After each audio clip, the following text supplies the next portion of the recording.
Everyone, कैसे हो सभी। तो ये मेरा व्लॉग है। मैं सेकंड बार अभी 1 महीने के अंदर अंदर मैं दूसरी बार वैष्णो देवी यात्रा के लिए दोबारा से गई थी। तो मेरे भैया ने मेरी फ़्लाइट कराई थी, तो भैया मुझे लेने आते हैं और बुआ और फूफा को लेने आते हैं। हम साथ में सभी जाते हैं। तो पहले तो हमें हमारे भैया गांव से ले जाते हैं, फिर हम रात को तो रुकते हैं भैया के वहीं हेड क्वार्टर में ही। जैसे कि आप देख ही रहे होगे, अब यहाँ पे एरिया जो हेड क्वार्टर का है वो आ गया है। फिर हम रात को यहीं पे रुकते हैं और नेक्स्ट डे हमारी फ़्लाइट थी, तो इसलिए भैया पहले ही ले आए थे हमें, क्योंकि सुबह 9:20 पे फ़्लाइट है तो उसमें लेट हो जाते हैं। तो हम यहाँ आ जाते हैं। कॉम्प्लेक्स है ये, रेजिडेंटल कॉम्प्लेक्स, बहुत ही सुंदर था। जैसे कि आर्मी में आपने वैसे क्वार्टर वगैरह देखे होंगे, पर मैंने यही देखा था जो सबसे सुंदर था। तो ये है पूरा क्वार्टर, आप देख ही सकते हो कितना सुंदर है। इसमें सब कुछ चीज़ दे रखी थी, बस वॉशिंग मशीन और फ्रिज अपना ले लिया था भैया ने, और सब यहीं पे था सब कुछ, टेबल वगैरह सब कुछ।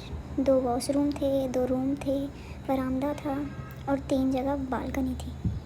कैसा लगा कमेंट में ज़रूर बताना। फिर मैंने की बच्चों के साथ मस्ती बहुत ही शरारती हैं ये मेरे भैया के बच्चे, ओम और दिव्या, बेटा बेटी हैं भैया के। ये अभी कुछ दिन से ही दिल्ली में रह रहे हैं, तो मैं भी बहुत दिन बाद इनके पास आई थी, तो बहुत खुश थे ये मुझे देख के। फिर हम बाहर घूमने के लिए चलते हैं। इनको ये बोले थे, बुआ चलो हम आपको बाहर घुमा के लाते हैं। फिर ये पार्क में झूला वगैरह झूलते हैं, मैं भी इनके साथ झूलती हूँ और फिर बुआ को भी ले जाती हूँ, बुआ चलो बाहर घूम के आते हैं। तो यहाँ पूरा हम घूमते हैं, बहुत अच्छा, मतलब कि पार्क वगैरह भी बच्चों के लिए खेलने के लिए, पार्किंग के लिए अंडरग्राउंड था यहाँ पे कॉम्प्लेक्स में। बहुत अच्छे क्वार्टर थे ये, मैंने पहले ऐसे देखे नहीं थे। मैंने अपनी बहन के वहाँ पे उधमपुर में देखे थे, पर उनसे भी ज़्यादा अच्छे थे। ये देखो कितनी मस्ती करते हैं। फिर हम चलते हैं, बोलते हैं कि वैष्णो देवी जब हम वो करने जाते हैं दर्शन, तो नए कपड़े पहनने चाहिए। तो हम तो भैया और भाभी को नए कपड़े लेने थे, तो वो चल देते हैं मार्केट। तो मार्केट से फिर हम 2 घंटे में वापस आते हैं। फिर वापस आते कुछ सामान भी लेते हैं। हमने की थी इतनी सारी शॉपिंग, तो फाइनली हम घर आ जाते हैं। Good morning everyone. तो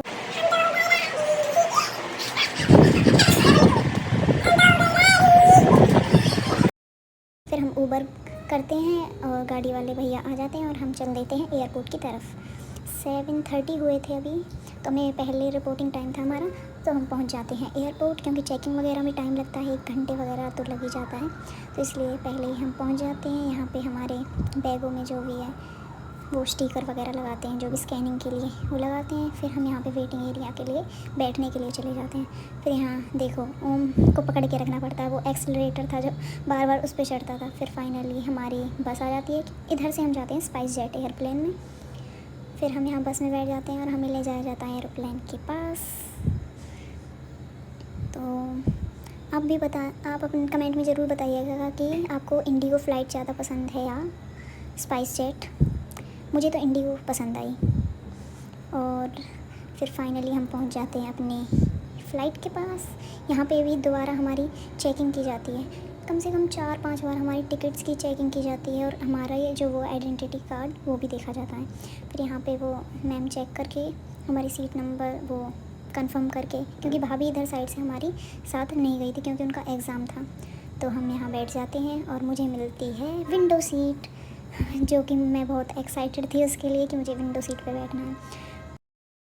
ऑक्सीजन नकाब अपने आप ऊपर बने पैनल से नीचे आ जाएंगे। कुर्सी पर बैठे रहे, मास्क को अपनी ओर खींचे और नाक मुंह ढककर सामान्य रूप से सांस लें। अपना मास्क पहले पहने और फिर किसी की सहायता करें। इस विमान में 6 द्वार हैं, जो विमान के पिछले भाग में 2 ओवरविंग पर और 2 द्वार आगे की ओर हैं। आपका निकटतम द्वार आपके पीछे ही हो सकता है। कैबिन में अंधेरा होने की स्थिति में ये एग्जिट पाथ लाइट्स आपको निकटतम द्वार तक पहुँचने में मदद करेंगी। आपातकालीन स्थिति में अपने और यहाँ पे हम मस्ती करते हुए ये बच्चों को बिल्कुल डर नहीं लगा। डर तो मुझे भी नहीं लगा, पर ये तो ऐसे घूम रहे थे जैसे घर में बैठे हों, कभी इधर जाते कभी उधर जाते। फिर हमें मिलते हैं स्नैक्स, और स्नैक्स भी बहुत अच्छे थे, वेफर वगैरह और कैशो, कॉफ़ी, कैपुचिनो, बहुत अच्छा था सब कुछ, सबको बहुत अच्छा लगा।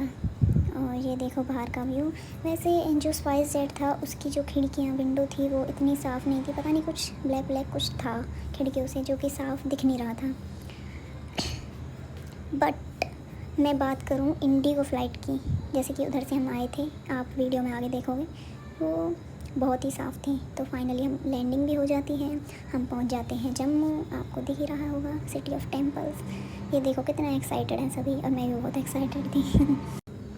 फिर हम चल देते हैं अपने बैग्स को लेने, क्योंकि वहाँ पे हमें नंबर बताया था कोई, जैसे कि अलग अलग फ़्लाइट का अलग अलग गेट नंबर होता है, तो वहाँ पे तुम्हारे बैग आएंगे ऐसे करके एक वो हुई थी अनाउंसमेंट। तो फिर हम ऑटो रिक्शा करके हम पहुँचते हैं।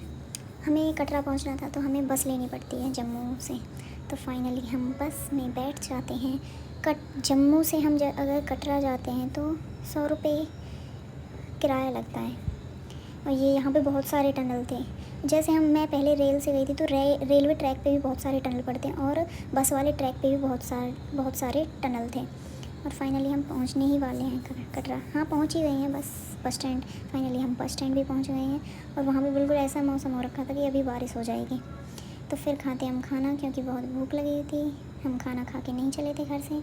फिर यहाँ पे कोई आर्मी वालों के लिए कुछ रुकने के लिए रात को, जैसे वो हमने यहाँ पे लिया। फिर हम यहाँ पे हमने की मस्ती। ये देखो ओम को, बुआ को डरा रहा है भूत बन के। फिर शाम को हम यहाँ पे टहलते हैं, घूमते हैं। यही आर्मी बहुत अच्छी जगह थी। यहाँ अगर कोई रुकना चाहे तो 150 रुपीज़ पर बेड।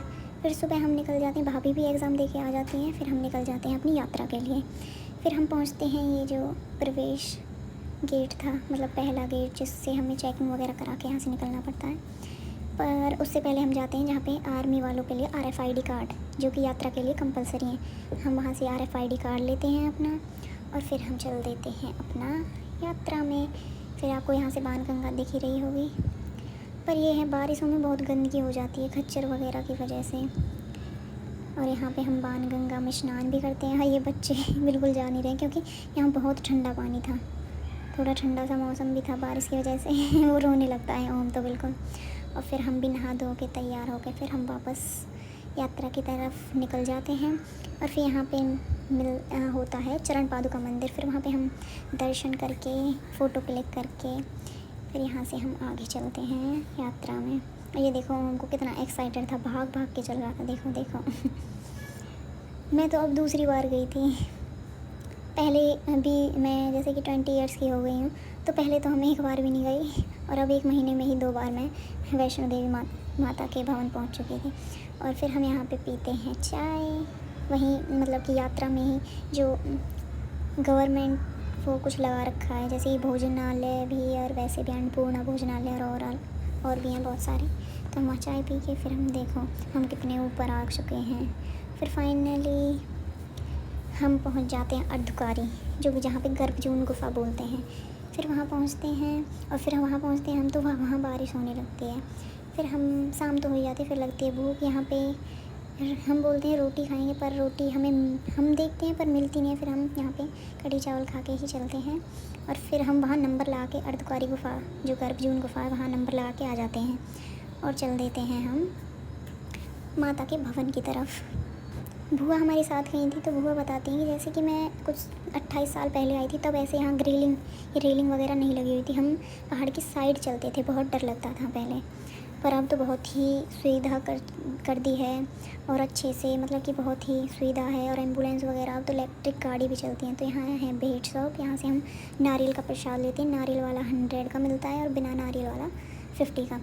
तो फिर हम यहाँ से चल देते हैं भवन की तरफ। और यहाँ हमने जो गौरी भवन था, वहाँ पे हमने एक रूम बुक किया था कि रात को रुक के फिर हम सुबह करेंगे भैरव बाबा के दर्शन। तो यहाँ पे रोपवे का वो था, तो भैया बोलते हैं कि पहले हम स्नान वगैरह करके और कपड़े पहन के नए, तब हम भवन के दर्शन करेंगे और फिर सुबह हम करेंगे भैरव बाबा के दर्शन। तो हम अपने रूम की तरफ चल देते हैं।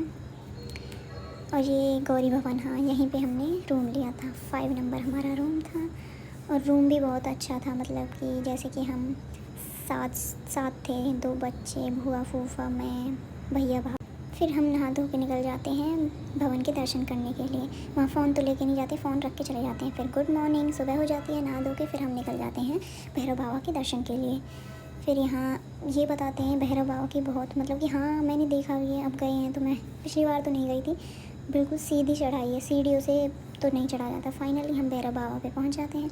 जब तक आरती हो रही थी तो हम बाहर ही रुकते हैं। देखो कितना अच्छा व्यू है, बादल बिल्कुल, मतलब बादल वहाँ पे ऐसे थे कि बादल आते और बारिश होती और चले जाती। और यहाँ पे भैरव बाबा पे जो आना जाता जिससे चला नहीं जाता तो वो रोपवे के रास्ते भी आ सकता है। इसमें 100 रुपये किराया आने जाने का दोनों तरफ का। फिर हम भैरव बाबा से आके फिर हम यहाँ पे नाश्ता करते हैं, चाय वगैरह पीते हैं और फिर हम निकल जाते हैं वापस, क्योंकि हाँ अब हमें अर्धकारी गर्भजून के भी दर्शन करने थे, क्योंकि नंबर लगा के आ गए थे हम।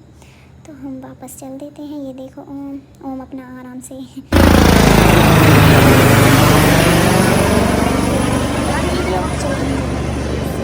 इसका किराया तो नहीं पता मुझे, पर ये भी है यहाँ पे सुविधा। तो जब हम उतरते हैं तो ऐसे लगता है जैसे कि हमें पीछे से कोई धक्का दे रहा हो। तो फाइनली हम पहुँच जाते हैं अर्धकारी, और यहाँ पे पहले हम करते हैं भोजन, क्योंकि अभी तक हमारा नंबर नहीं आया था, क्योंकि 350 नंबर चल रहा था उसमें और हमारा था 371। तो हम वेट करते हैं इधर ही, और बारिश भी होती है। फिर हम दर्शन कर लेते हैं और फिर हम वापस जाने लगते हैं कटरा की तरफ, नीचे मतलब। तो यहाँ से कुछ वो भी ख़रीदते हैं प्रसाद वगैरह। ये इच्छापूर्ण मंदिर है। फिर यहाँ पे मैं पीती हूँ चाय, सब पीछे पी के आ जाते हैं, और फिर हम जाते हैं स्टूडियो में फ़ोटो वगैरह कराने।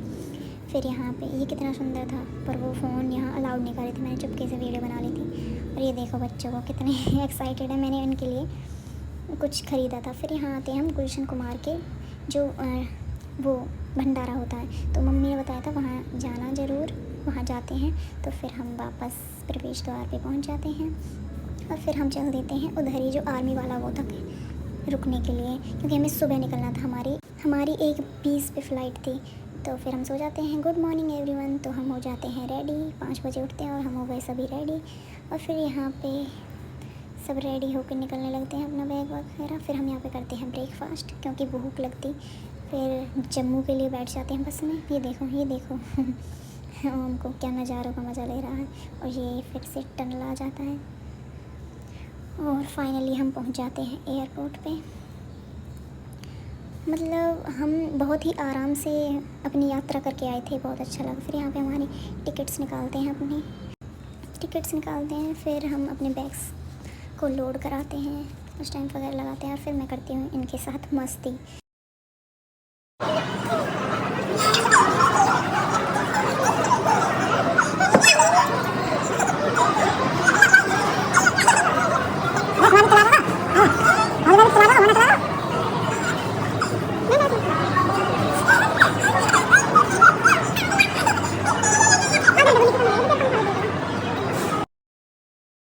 फाइनली 2 घंटे के बाद हमारी फ़्लाइट आ जाती है, और हम चल देते हैं फ़्लाइट की तरफ। फिर होती है हमारी चेकिंग के बाद हम सीधे फ़्लाइट में चलते हैं। यहाँ छोटा एयरपोर्ट था, तो डायरेक्ट हम फ़्लाइट के अंदर ही लैंड करते हैं। फिर हम ढूंढते हैं अपनी सीट, कौन सा नंबर था, 23 नंबर था शायद अब की बार। और अब की बार भी मुझे मिली विंडो सीट। और यहाँ पे इंस्ट्रक्शन चल रहे हैं, क्योंकि इंस्ट्रक्शन के दौरान वो वीडियो वगैरह अलाउड नहीं करते हैं। तो फाइनली हमारा एरोप्लेन टेक ऑफ के लिए तैयार होता है, और मतलब कि बहुत ही स्मूथली था सब कुछ। ऐसे ही नहीं लग रहा था कि हाँ एरोप्लेन में भी बैठे हैं, और वो भी पहली बार या दूसरी बार। बहुत अच्छा लगा सब कुछ, ऐसे लग ही नहीं रहा था कि हाँ हम पहली बार बैठे। सब बहुत अच्छा था, लैंडिंग भी अच्छे से हुई, और ये भी पता नहीं लगा। बस ये थोड़ा मुझे ऐसे लगा कि जैसे कि कोई कानों पे कुछ दबाव हो रहा हो हवा की वजह से, या कोई प्रेशर की वजह से। और फिर हमें मिलता है snacks, natural juice and Maggi. और मैगी भी बहुत अच्छी थी। वो पानी डाल के देते हैं जो गर्म, और 5 मिनट का बोल के देते हैं। हमारी फ़्लाइट 1 आवर की थी, और 1 आवर पूरा होने ही वाला था। और क्या बताऊँ, बस ऐसे ही बैठे इधर उधर खिड़कियों से झांकते हुए ऐसे ही हम पहुंच जाते हैं दिल्ली। और इधर से कुछ हमें ये स्टेडियम था कोई, वो भी दिखता है, नोएडा साइड का है शायद। और यहाँ से भैया के जो कार्टर थे वो भी दिखते हैं। और फाइनली हम लैंडिंग करने वाले थे, और ये हो गई लैंडिंग। डिंग डिंग डिंग। फाइनली हम दिल्ली पहुँच चुके हैं। ये और जो इंडिगो की कैबिन क्रू थी वो भी बहुत अच्छी थी। मतलब कि एक मुझे वहाँ पे जो स्पाइस जेट में मिली थी वो बहुत र्यूड थी। और फिर हम यहाँ से अपने बैग कलेक्ट करते हैं, और इनको देखो, इनको हर जगह मस्ती चाहिए, मस्ती मस्ती करनी होती है सिर्फ इन्हें बस। फिर हम चल देते हैं, फिर हम करते हैं ओला बुक और हम निकल जाते हैं अपने क्वार्टर्स की तरफ। टननना, टननना।